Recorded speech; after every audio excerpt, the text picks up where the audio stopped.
Today I'm making air fryer stuffed croissant French toast.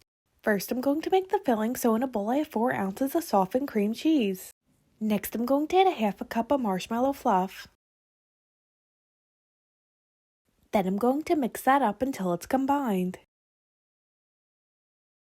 Next I have 2 croissants on a cutting board and I'm going to cut them halfway through.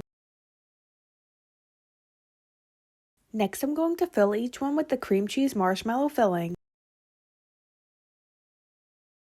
Next I'm going to make the egg mixture to dip the croissants in, so in a bowl I have 1 egg. Then I'm going to add some milk. Next add a sprinkle of cinnamon and mix that up until it's combined. Then take each stuffed croissant and dip it in the egg mixture. Now I preheated my air fryer to 350. I'm going to add the croissant French toast and then bake this at 350 for 5 minutes. Once the stuffed croissant French toast came out of the air fryer, I added it to a plate and I added some fresh raspberries and whipped cream, and here's an up close look.